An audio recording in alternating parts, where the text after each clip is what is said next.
So it's really worth emphasizing that a whole host of background metaphysical positions need to be in place for the argument even to get up and running, positions that many philosophers are arguably well within their epistemic rights in rejecting. So, for instance, not only does the argument require an act potency analysis of change, but it also requires a specific theory concerning what act and potency are, or what they consist in. And this in turn will require assumptions about being or existence that may sound odd to many contemporary ears. So, for instance, the theory treats both act and potency as existing. Potentials exist, as do actual things. Some Thomists, like Ed Feser, articulate potency as a kind of middle ground, as it were, between full-blown reality or being or actual existence on the one hand, and complete and utter non-being or nothingness on the other. He sort of just briefly mentions this, so I'd like to just briefly ask how this is essential to the argument. I mean, if potentials don't exist, does God's existence not follow? I mean, whether potentials exist or not, it seems to have no bearing on whether they need to be actualized. I think he needs to elucidate more the importance of this assumption before it merits a response. I mean, merely pointing out that there's an assumption that some people may or may not agree with, and then not even explaining why it's questionable. It doesn't really it doesn't really prove anything. It doesn't really cause me to question the argument, or it doesn't really raise to the level of a serious concern. So, the first difficulty that affects the first way is that it seems to rest on an analysis of change according to which eternalism is false. Now, eternalism is the view that all times and contents of such times are equally, tenselessly, and eternally actual. For a more precise characterization of the position, you can check out my video with Dr. Ryan Mullins called Theism and Eternalism, Friends or Enemies. Now, the important point for now is that arguably, eternalism is at least rationally defensible, right? I mean, a significant portion of contemporary philosophers of time and physicists accept eternalism, and many formidable theists are among them. So, moreover, any argument which presupposes its falsity has arguably a major hurdle to overcome in establishing this presupposition. It's going to have to get you into the philosophy of time literature, which is immense and dizzying and difficult to come to a kind of decisive, demonstrable position. So the basic problem of eternalism for the first way runs like so. So if eternalism is true, then plausibly change cannot be the actualization of potential. For under eternalism, right, all times and contents of such times are eternally, tenselessly, and equally actual. And that means that no times or contents of times are potential in transition from potency to actuality. And so we get the following argument that arises on the screen.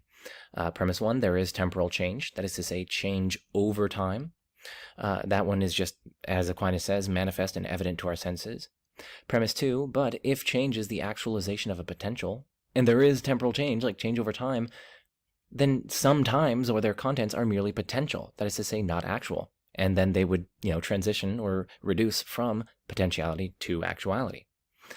But, so this argument goes, all times and their contents are actual. That's the assumption of eternalism. We can just assume it right here because we're just trying to establish a conflict between eternalism and the act potency analysis of change. And from these three, it follows that change is not the actualization of a potential. Okay, the reality of eternalism being true, right, would obviously be a problem for the first way, since it basically denies the existence of change, despite what he says here. But what's odd to me is that many Thomist philosophers have responded to eternalism, including Edward Feser, who he quotes several times throughout this video, but he doesn't mention any of these responses. He mentions one response to the idea that eternalism would be a problem in the first place, but not any of the responses to eternalism itself. He seems to think the mere fact that some philosophers, or even many philosophers, accept eternalism is enough to just completely ignore them. Anyway, there are many different forms of eternalism, so it's difficult to respond to this claim, but The general problem is that there doesn't seem to be change without an actualization of potential. Think about it. If nothing new became actual, in what sense has anything changed? By arguing that change doesn't involve an actualization of potential, the eternalist is not simply providing a different theory of change, but claiming that change is an illusion. As Dr. Edward Fazer said, the B theory takes an eternalist view according to which all events, whether past, present, or future, are all equally real, as different parts of a single unchanged Parmenidean block. Temporal passage and the now are, on this view, illusory. An event is now or present only relative to our consciousness of it, and not as a matter of objective fact. How could we understand change to be real, but without the gain or loss of anything? Our experience of what we believe to be change involves things coming into and out of existence. A tree growing involves the loss of a feature of a sapling and the gain of those of an adult tree. An experience of moving from location A to B involves the loss of actually being in location A to actually being in location B. How could there be a gain or a loss, or otherwise known as change, without gaining or loss of any kind of actuality? One might say it's something analogous to space, where each location or line is equal to a moment in time. Each moment in time would be actual at all times, in a sense, but we merely pass through the moments. However, that would require us to actually be in this time now, and then to move to the next, which would be an actualization of potency as well. Even if the things that we're observing aren't actually changing, we would be changing. And that's all that we need for the argument to move forward. But suppose we say that even that sort of change doesn't occur. Suppose that this change is something that only occurs in our minds. Well, that would involve a change in the mind, which would require an actualization of potency. But what if we deny that even change in the mind occurs? Well, first of all, we should note that although the argument from motion obviously requires a change to occur, the concept of actualization of potency does not. All that it requires is, in reality, a dependency relation. So suppose, for example, that the whole depends on its parts for existence. In that case, the whole would be actualized, in a sense, by the parts. We could present a similar argument based on these sort of dependency relations for the existence of God. Secondly, if no change actually occurs at all, either in our minds or otherwise, then it would be very difficult to explain what exactly we're experiencing when we experience what we call change. And even if someone came up with an explanation using memory, say, how would we know that this explanation is even possible? And I mean, how do we know that it's possible? Because someone could say that, well, it doesn't imply a contradiction. But the question isn't whether it implies a contradiction. The question is, in the absence of change, how do we know what possibility is in itself? After all, coming to understand what possibility involves appears to involve a process of change. We experience something that's real and gain from that experience a general understanding of what real beings involve, part of which is an ability to affect other things, including ourselves, through which by the senses we come to know things. From there we go to a process of reasoning where we apply these things that we learned from past experiences to things that we later have thought of, thinking of this potential of change not being real and it being an illusion or something else. But if none of that actually happens, then doesn't that also undermine our understanding of possibility? And if we have no reason to accept our understanding of what is possible, what reason do we have to believe that these theories about what change actually involves are possible. Ultimately, I think these sort of views that counter experience as being illusory in such a fundamental way end up being self-defeating because they undermine the same faculty of knowing that leads to our knowledge of what possibility involves in the first place. Typically, I find that they just assume an idea of possibility prior to coming up with these ideas of how we know things. But if we know possibility, we have to have a theory about how we know the possibility and a reason to accept that. Now, while the reconstruction is valid, it's still worth noting that there's arguably still this quantifier shift problem, which seems by my lights to be a problem with the line of reasoning itself and not my reconstruction of it. And it's simply masked in premise 13. Right? I mean, again, just as any individual students having a counselor does not entail that there is some single counselor that all the students have or share, the fact that each individual chain has its own termination does not entail that there is some one singular monolithic unique termination to which each and every chain traces back. Here I think he just completely misunderstands St. Thomas's first way, and this may not be originally his fault. Perhaps he's reading someone who makes this claim that the first way purports to end in a single first cause, but St. Thomas doesn't make this claim. Yeah, I mean, it may appear this way at first, but if you read beyond the first way itself, you get to a section of the Summa Theologiae in which St. Thomas questions whether God is one or many.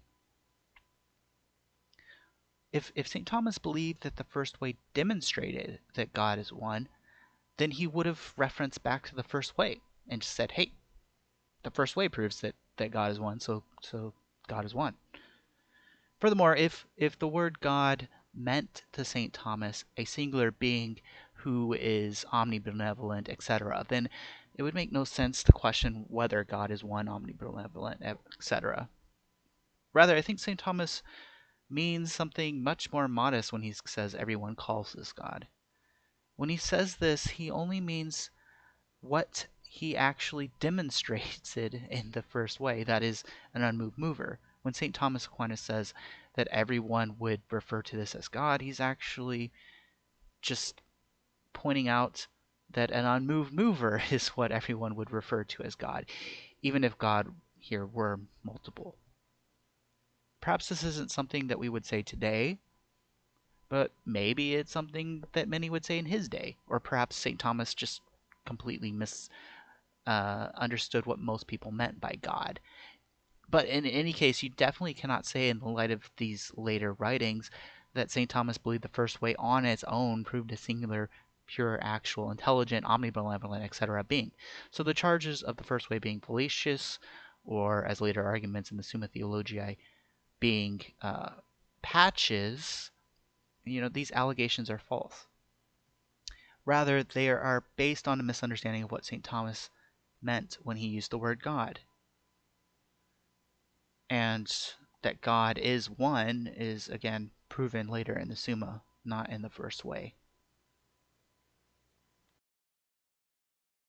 Like I said, a diagram of interlocking essentially and non-essentially ordered chains. So let's look at this little key. I know it's a little small. Maybe you guys can't read it. Maybe it's a little blurry. I apologize, but, get over it. So this upper arrow, that's a link in an essentially ordered chain, right? I mean, you can view it as kind of hierarchical. I purposely did that. So that's a link in an essentially ordered chain. The little dots are causal nodes. They're either an effect or a cause or both. And then the little sideways arrow is a link in a non-essentially ordered chain, or what I've been calling a petaccident, or accidentally, or linearly ordered chain. Now, going down, we can see ontological fundamentality. So these are, like, when you go down, this is getting into, like, deeper and deeper levels of reality. This is the ontological fundamentality axis. So this guy right here is more fundamental than this guy up here. So take that. And here is time on the, well, I guess it's kind of like the x-axis, but this is time. And so, yeah, you can see like the linear is extended over time and so on and so forth. So as you can see in this figure, right, each essentially ordered chain of changes/causes is finite. Moreover, each non-essentially ordered chain of changes/causes has some more fundamental, essentially ordered chain underlying it. And so, nevertheless, both of the aforementioned criticisms that I gave, those two criticisms, go through even under these two assumptions, even under the assumption that all essentially ordered chains of changes / causes are finite, and under the assumption that each non-essentially ordered chain of changes or causes presupposes some more fundamental essentially ordered chain underlying it, right? Because look, each chain, each sideways link presupposes more fundamental members, right? And this is et cetera, this is going on ad infinitum. But there is no single essentially ordered chain which is such that that chain is infinite. That's all that we're entitled to infer from what Aquinas says on behalf of per se chains, right? Each per se chain here is finite. Look, we got 2 here, 3 here, 2 here, 2 here, 1 here, 3 here, and we can assume that goes all the way down here because these are distinct per se chains. This one and this one, say. These members, right? The first member in this chain is nevertheless situated within a linearly ordered chain, and it's therefore not utterly unmovable in all respects, and so on. We can avert this criticism, right? Remember, we are addressing a criticism to the two criticisms that I teased out of Josh Rasmussen's little point there, and the criticism of those two criticisms, I know this is Inception, but get your mind around it. The criticism of these criticisms, remember, says that, oh, well, your criticisms here, Mr. or Dr. Josh Rasmussen, these criticisms do not adequately take into account the fact that any given non-essentially ordered chain presupposes more fundamental essentially ordered chain. Okay, let's stop it there. Whenever you think about causality, you should be asking, what makes X different from not X? Let's label this the per accidens dot here, any of these dots, A, and the per se first cause dot B. Now, what makes B different from not B? The answer cannot be A because A exists at an earlier time and may not exist at the time that B exists. And something that doesn't exist now cannot distinguish B from not B now, since something that doesn't exist is not distinct from nothing, and nothing can't distinguish something from nothing. What follows from this? Whatever distinguishes B from not B is not A, or anything else that has existed in the past and doesn't exist now. It also is not anything that acts in a per se or per accidens way, because a per accidens cause can go out of existence, and its per accidens effect will still exist. So whatever distinguishes B from not B is a per se cause. If B is the first cause in the per accidens series, then what follows is that B distinguishes itself from not B, because there's no prior thing that distinguishes it from not B, and nothing cannot distinguish something that exists from nothing, right? This is where the problem with Joe's diagram can be found. That is that only things which exist, or well, the only thing that can distinguish itself from nothing is something which just is existence itself and nothing more. Anything else would be a composition of essence and existence, and would be dependent on its parts for its existence. In other words, it wouldn't be the first cause in the per se causal series, since it would depend on its parts here and now. Something which is just existence itself cannot be caused to exist by per accidens cause, because it lacks any unactualized potential for existence. It also cannot be multiple for reasons which we'll discuss when we get to Joe's criticism of the idea that God cannot be multiple. The entire diagram here is just a non-starter because it assumes a model of causality that is just not workable. This is a kind of attempted patch to get around that quantifier shift fallacy.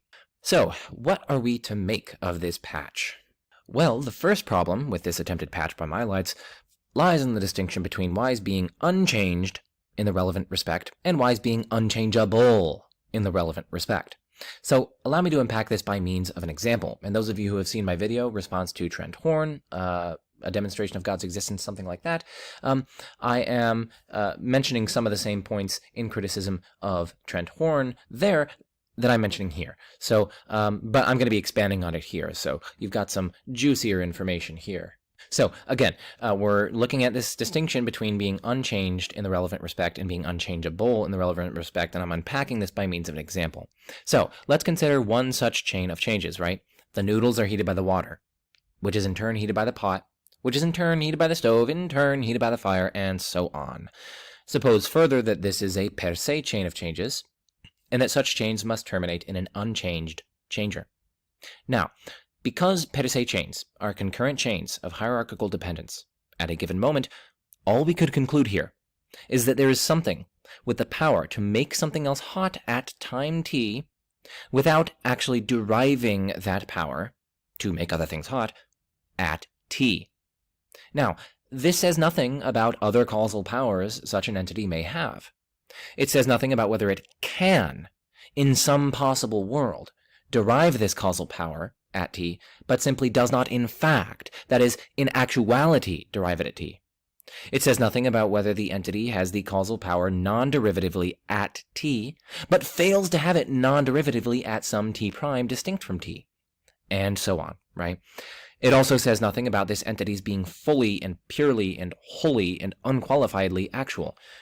For the entity could have potencies that simply have nothing to do with the relevant chain of changes in question, or potentials which are simply not right now reducing from potency to act, or potencies that do not require actualization in order for the thing to stand as the terminus of the chain in question, or what have you. Okay. It seems to me like Joe is under the impression that the first way is supposed to establish that God is pure act. It's the same mistake that he was making, I think, with respect to God being singular. I don't think this is the case. I don't think that, at least in itself, I don't think St. Thomas was trying to prove from the first way alone that God is pure act. So these ideas that these are patches, well, no, it's not a patch. It's just never was intended to be the end of the first way in the first place. In fact, St. Thomas proves that God is pure act later in the Summa Theologiae. And I quote, "The first being must of necessity be in act, and in no way in potentiality. For although in any single thing that passes from potentiality to actuality, the potentiality is prior in times to actuality, nevertheless, absolutely speaking, actuality is prior to potentiality. For whatever is in potentiality can only be reduced into actuality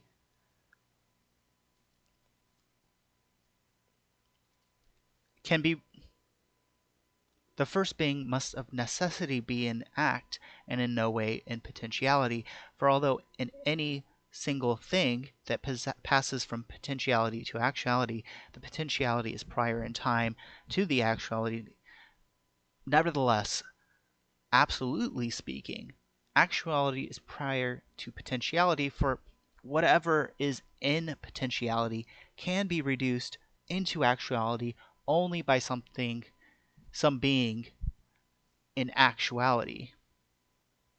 Now, it has been already proved that God is the first being. Therefore, it is impossible that in God there should be any potentiality. Now, in response to this, Joe would say, as he has said, that God could be potential in the past, although not now, or in another part of him, or, he went through all these examples. First, with respect to being potential in part, if God were potential in one part, then that would make God composite. But composites depend on their parts for their existence. So this would mean that God would be dependent on another for his existence, which is contrary to the definition of God. Furthermore, if God were potential in part, as St. Thomas said before, actuality is prior to potentiality. Even if there isn't some activity actualizing the potentiality that God has, there must be something ontologically prior to that potentiality on which that potentiality depends for its existence. But again, that's contrary to the definition of God. Secondly, in response to God being actual in the past, for something to persist through change, it must have a part which remains the same and a part that changes. Otherwise, there would be no persistence of the thing which has changed. But this would require God to be made of parts, which is impossible for the reason I laid out above. Furthermore, it is necessary that whatever changes does not have the actuality which it gains in change in itself. Suppose some composite being X, which is composed of parts A and B, changes to be composed of parts of A and D. If you ask what makes AB distinct from AD, the answer cannot be X, because both AB and AD are X, right? If X is composed of parts AB and changed to be composed of part AD, X cannot be what makes AB different from AD, because they're both X. They're still X. They've just changed parts that don't change what it is. And what is the same cannot be the cause of what is different. So X's change would necessarily be caused here and now by more fundamental parts, per se causes, to be AD rather than AB. If X remains the same, X cannot be the cause of the difference. So like if God changed but remained God, right? Then it can't be his godhood that makes him different. So there has to be something more fundamental than his godhood which causes him to change. Like maybe a part of him, for example, that is different. What if we forget about this sort of change and just say God simply began to exist in whole at a particular time due to a prior cause in time? If we give this idea up of God being persistent throughout this process of change, well, again, ask what makes God different from nothing. That's what makes God exist. If God's essence is existence, then God's essence makes him exist. If that's the case, then what exactly would some prior in time being be doing to cause God to exist? God's existence would be fully explained by his essence. He wouldn't need another explanation. Maybe you could say it causes God to exist at this time rather than another, but then you would have to ask what makes existing at time 1 different from existing at time 2. And you will end up with a per se cause of God existing now. That's problematic on several levels. First, it would make God not God, since God is not dependent on another for his existence by definition. Secondly, it would ultimately mean that God is not his own existence, since his existence would be contingent on the being that makes him exist now rather than at another time. I think it's pretty clear that God is in no way changeable or limited to a particular time. As it is presented in Feser's Aristotelian proof, for instance, I have to draw on other thinkers to try to get this patch here. As it's presented in Feser's Aristotelian proof, for instance, Feser's argument for the uniqueness of a purely actual being runs as follows. For there to be two or more purely actual beings, a differentiating feature must obtain between them. But, writes Feser, there could be such a differentiating feature only if a purely actual actualizer had some unactualized potential, which, being purely actual, it does not have, end quote. This argument, however, is not successful by my lights. A differentiating feature could easily be had in terms of some difference in actual features between the two things. An elephant, an amoeba, and a planet, for instance, are distinguished by many features other than unrealized potentials. And while having different actual features entails that one being does not have a feature the other has, the mere absence of a feature, of course, does not entail potentially having that feature, right? I mean, for example, I don't have the feature of being made entirely of bronze, but I'm not even potentially made entirely of bronze. Okay. I think the best way to begin here is to look at two of St. Thomas's arguments against the idea that pure actual being could be composed of parts, either actual or potential. It doesn't really matter. The first argument goes as follows.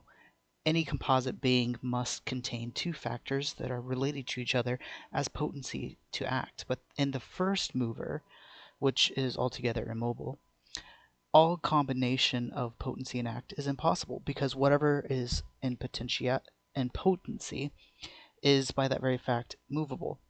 Accordingly to the first mover cannot be composite. In other words, because there is a potency for two parts in a composite to be joined together, the two parts must be actualized as a unity. Note that it doesn't matter whether they are in fact actualized. In a composite, the parts would in fact be actualized as a whole. But the issue is that being actualized, the unity would be actualized by a per se cause here and now, which would be more fundamental than the composite. How do we prove this? Again, ask what makes A and B unified different from A and B separated. It cannot be A and B in themselves, because A and B can, in principle, be distinct, right? They're not unified in themselves. That's why they're composite. They're unified by another. It could be that a part of A and B makes them the same, and a part of A and B make them different. But then you have to explain what makes those parts unified, and you're getting nowhere. So in themselves, A and B are not unified, although they have the potential to be unified. When they are unified by some distinct principle, that potency for unity is actualized and A and B become unified. But this unity is contingent here and now on the unifier, since something that doesn't exist cannot be what distinguishes actuality from potency. That contingent being, by definition, cannot be God. Now, let's look at the second argument from St. Thomas. Moreover, something has to exist prior to any composite, since composing elements are by their very nature antecedent to a composite. Hence, the first of all beings cannot be composite.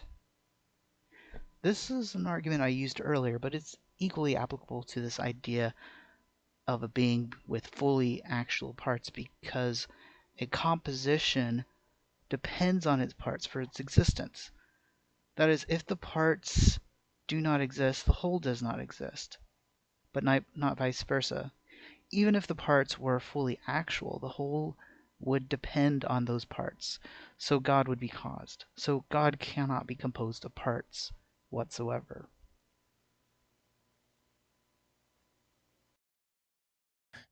Feser's line of argument, if successful, seems to spell disaster for Trinitarian conceptions of God, according to which there exist three persons in one God. For in order for there to be more than one divine person, there would have to be some feature that one had that the other lacked, in which case, according to Feser's own reasoning, at least one of the divine persons must have some unactualized potential. But this spells disaster on two fronts, right? I mean, first, it's incompatible with such a person being divine, right? Because God is by nature purely actual, and hence anything with the divine nature, including a divine person, would also be purely actual. And thus, if one such divine person has an unactualized potential, it wouldn't be divine after all, which is absurd. And then the second problem with that would be, if one divine person has unactualized potential, then there exists unactualized potential within God, since each divine person is within God, of course. And this is clearly incompatible with God's being purely actual. The solution to this is to note that not all distinctions are due to differential composition. If Feser said that, then he's obviously wrong on that. We could hold that things can either be distinct due to distinct composing parts or due to distinct relations. We know God cannot be distinct by composite parts, so he must be distinct by relations, if he is, has distinctions within him. Then all we have to prove is that there cannot be more relations in the Trinity than are typically assigned by Christian theology. And St. Thomas proves this in chapter 57 of the Compendium Theologiae. Now let's talk about how distinctions by relations is different from distinction by composite parts. So composition essentially involves parts that are distinct in themselves, but not unified in a whole in themselves. This is why composition is problematic in God, because the parts cannot in principle be unified to each other in themselves. In the Trinity, on the other hand, there are three persons which are unified in themselves. This is distinct from a composition because composition involves parts which are not unified in themselves, but the persons of the Trinity are unified in themselves because they are all identical to the one divine essence. So, if we want to ask what makes the persons all united, the answer to that is easy. They all share the same divine essence. The difficulty comes when we ask what makes the persons all distinct from each other. The answer St. Thomas gives to that is that this is due to the opposition of relations. But doesn't that mean that the cause of the existence of the persons is relations? Yes, but Thomas holds the divine essence is identical to the relations. And I think this is where a static view of God is leading to problematic view. As Norris Clark said, existential being is intrinsically dynamic, not static. It is intrinsically relational, as the good is intrinsically self-diffusive. God, the good and being itself, is relational, not merely one static end of a relation. And within the Godhead, God is referencing to himself. This reference has two ends, the Father and the Son, where the Father is the beginning of this active self-referential act, and the Son is the end. But both are identical to God, since the beginning and end of this self-referential act is God. The two are distinct due to the directedness of this relation, which is wholly identical to the divine essence. But this directedness isn't a composite part, nor is it something distinct from what either the Father or the Son are.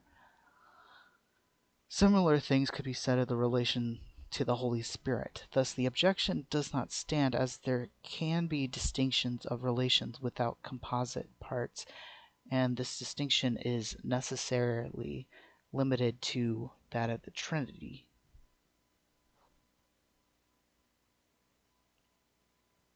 Okay, so omnibenevolence. So Fazer argues that the purely actual being is fully good, since being less than fully good means having some privation, which in turn entails failing to realize a potential proper to a thing. So, whatever is devoid of any such potential, that is to say, whatever is purely actual, must be fully good. Now, as Fazer himself recognizes, quote, the sense of good and bad operative here is one that is operative when we speak of a good or bad specimen, a good or bad instance of a kind of thing, end quote. That's from his book 5 Proofs, page 217.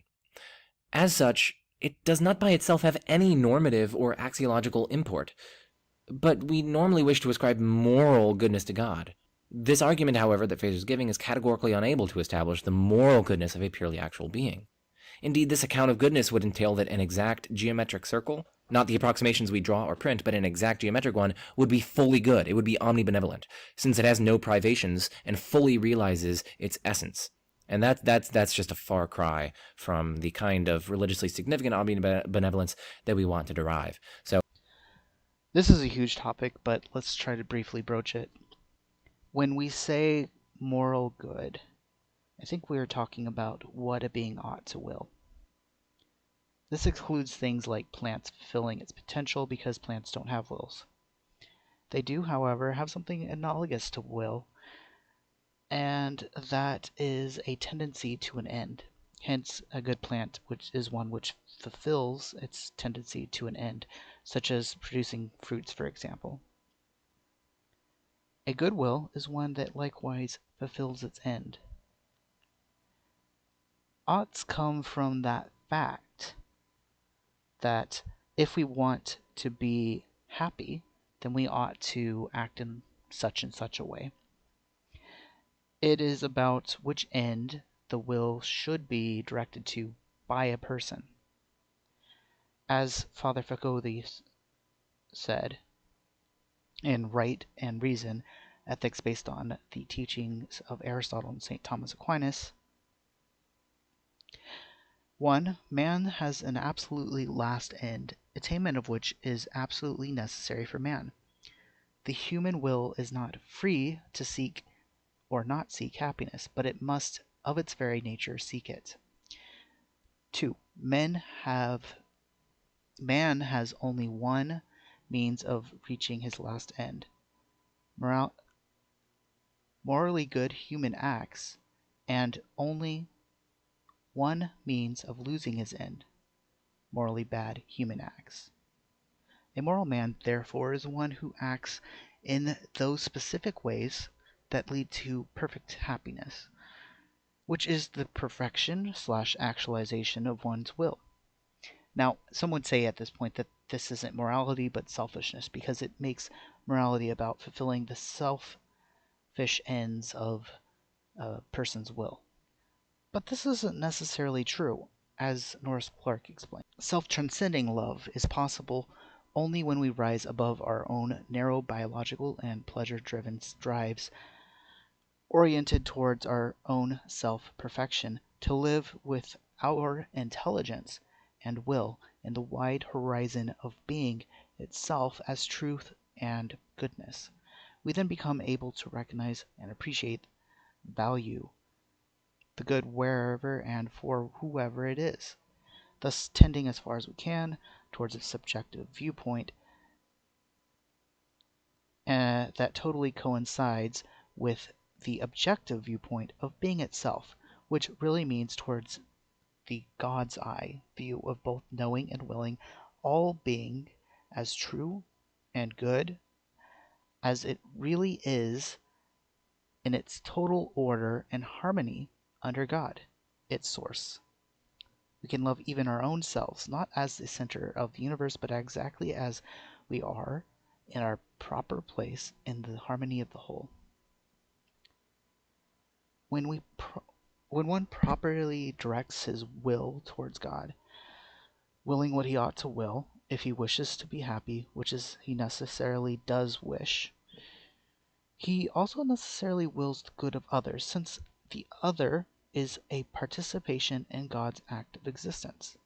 Now, turning to God, God doesn't have a will which is directed to another, but which is directed towards himself as the last end, as we said it regarding the relations of the Trinity.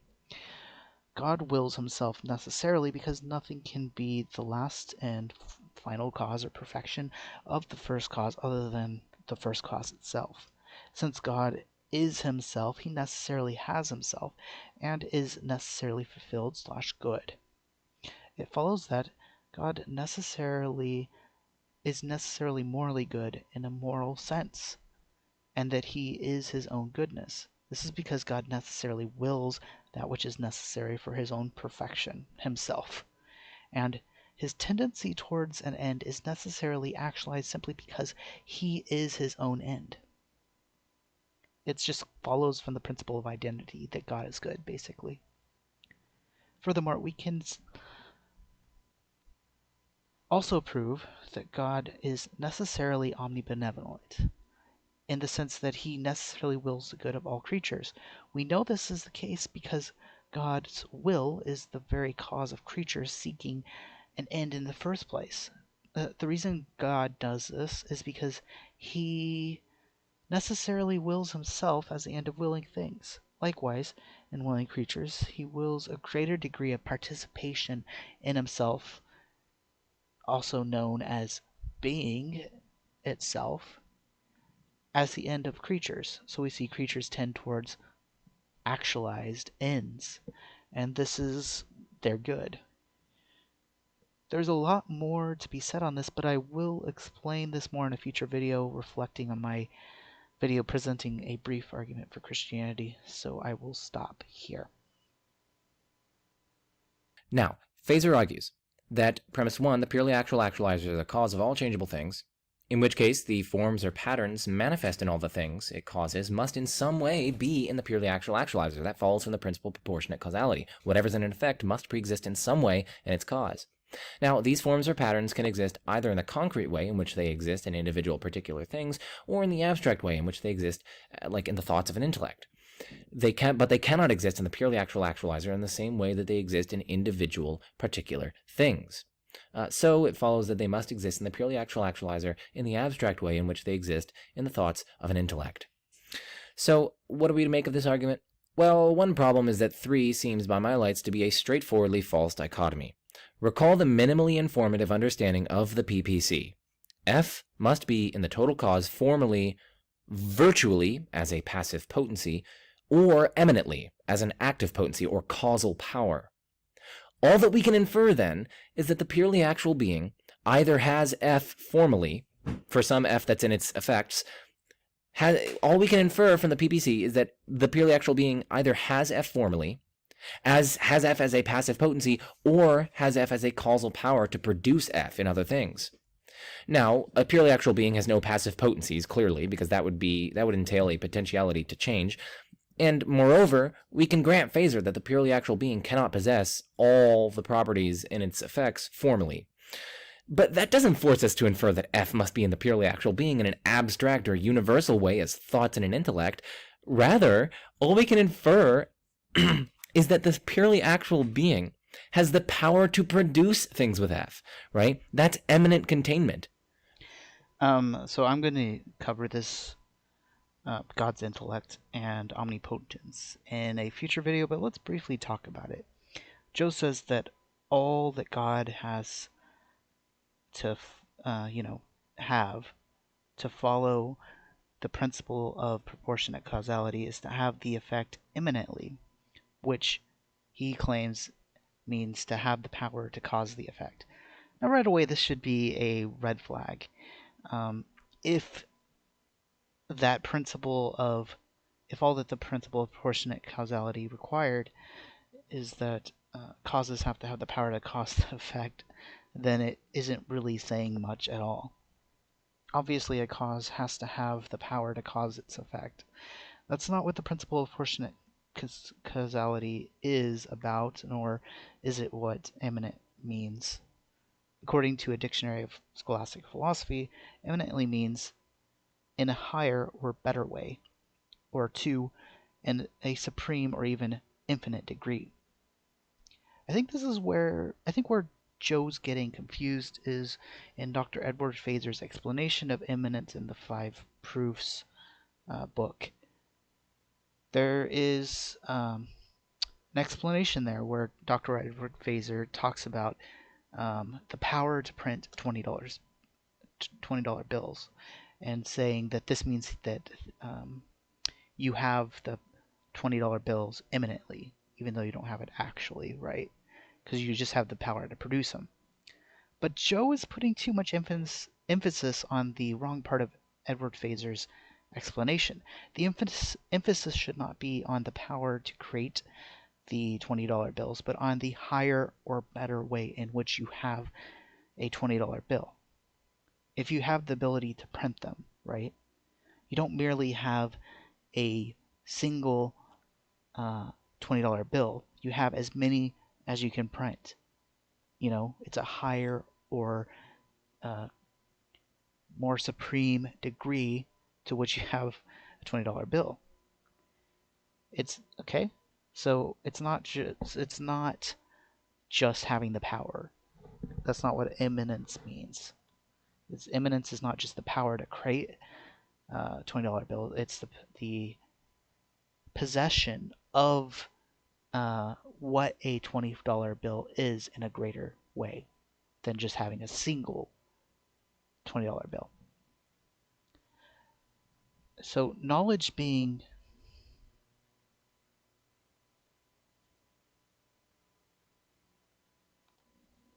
So Phaser holds that something has or is an intellect if it can quote unquote possess or quote unquote contain the form of something without actually becoming the thing in question. But no argument in Phaser's book, that is to say, is offered for this account of the intellect.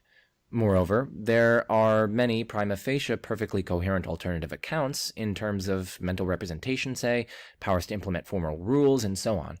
Indeed, there seem to be intuitive reasons for rejecting this particular conception of intellection. I mean, like, how could the very essence of, say, felinity somehow reside in me? Right? I mean, it seems clear that rather than having the genuine nature of felinity somehow inside me or my mind, I simply have a concept of the nature or essence of felinity. okay. Knowledge being a representation in the sense of knowledge being some sort of copy of a thing known, right, is very problematic because this creates a gap between the real world and ideas. As Frederick Wilkinson said, but if knowledge is a copy of the real thing, how could a man be certain that his knowledge was a genuine copy, since, by definition, in order to know if a copy is a genuine copy, you must first know the original of which the copy is supposed to be a copy. In short, you cannot know if a photograph of grandmother is a good likeness unless you first know what grandmother looks like.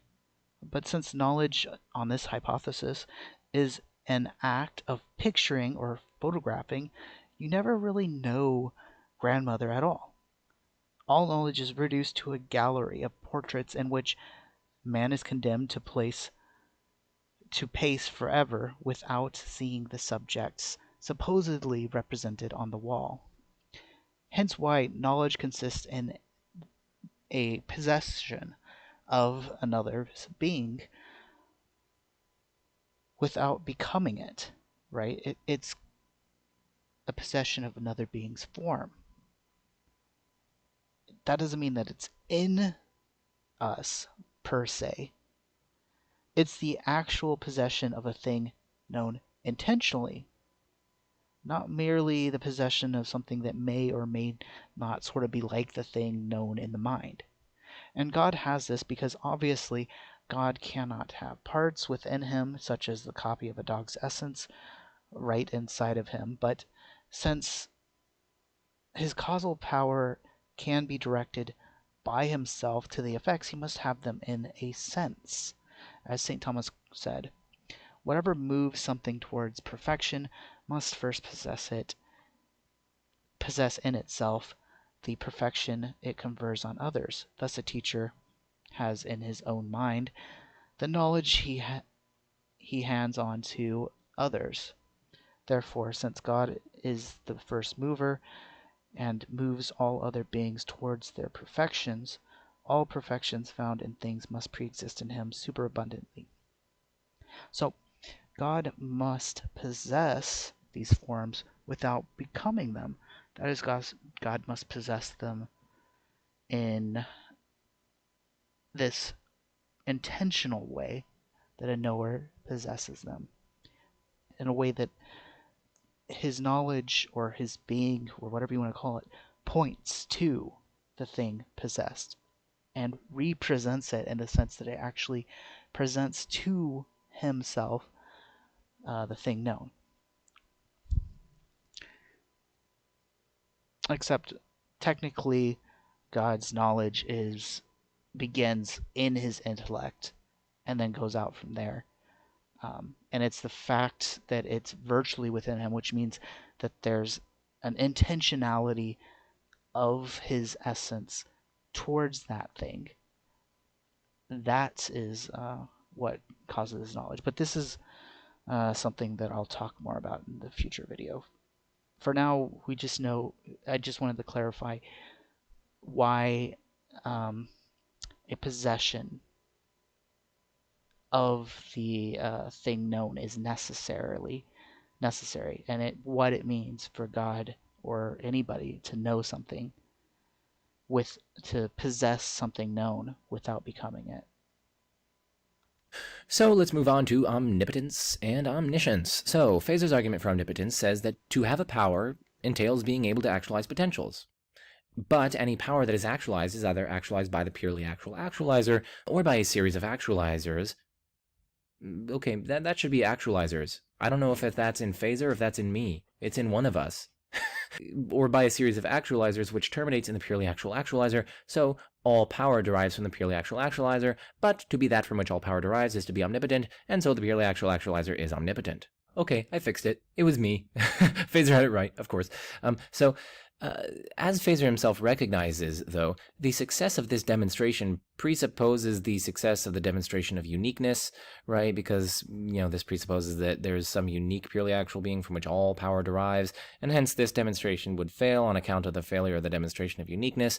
But there are, however, more proximate worries for this argument, even granting the uniqueness of the purely actual being, and even granting the per se existential causal dependence of all changeable beings on the causal activity of the purely actual being. For starters, the argument requires that the derived powers in question are either directly or indirectly explained or caused by the purely actual being, right? Because, listen, we're talking about all power to do things. He's arguing that ultimately all power traces back to the purely actual actualizer, in which case it is omnipotent because it is that from which all power derives. So the argument, again, requires that the derived powers in question are either directly or indirectly explained or caused by the purely actual being. This seems to pose a problem for the inference to omnipotence, though, right? Because for all the argument shows, the purely actual being could have, say, a single direct power, the power to causally produce, say, a particular being, like a finite spirit, and then this spirit in turn could have all possible direct powers except the power to produce itself. For all the argument shows, such a spirit is simply a necessary intermediary in any per se chain that this purely actual cause could bring about. But in that case, it would seem more fitting to label the spirit omnipotent rather than the purely actual being here. So I actually sort of agree with this criticism here, but omnipotence of God is pretty easily recognizable once you realize there is no limiting essence in God to limit his active power, as Norris Clark said.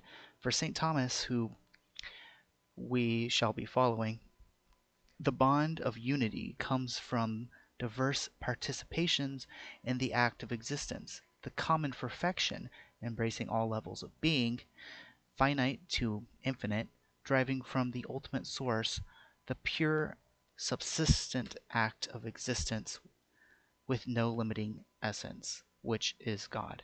The reason a dog can only act as a dog and a cat can only act as a cat is because of essence, which limits its act to this particular kind of act. In other words, a dog acts like a dog because it's a dog. A cat acts like a cat because it's a cat. God, on the other hand, is not limited to any particular kind of act because his essence is existence itself. On its face, then, the idea that God could only produce one kind of effect, which causes all of the others, is false because that would limit God to only one kind of effect, which would essentially make God's essence something other than just existence itself.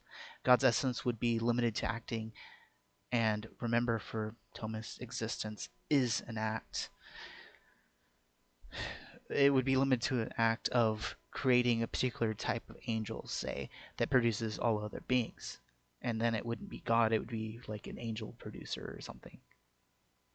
And then also, it would be dependent on the composite parts of the essence and existence, which again isn't God. And this is how St. Thomas argues for omnipotence.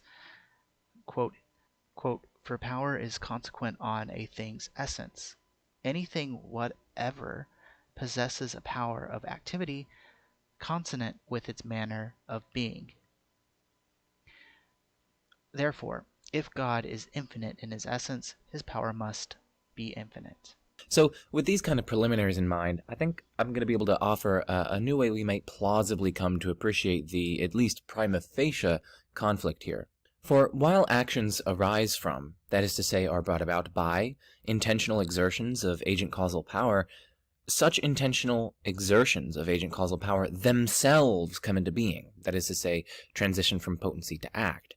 And the first way's causal principle demands that whatever transitions from potency to act, that is to say, changes, requires a distinct actualizing cause for such a change. Putting these considerations together means that even our intentional exertions of agent causal power are caused or actualized by something else.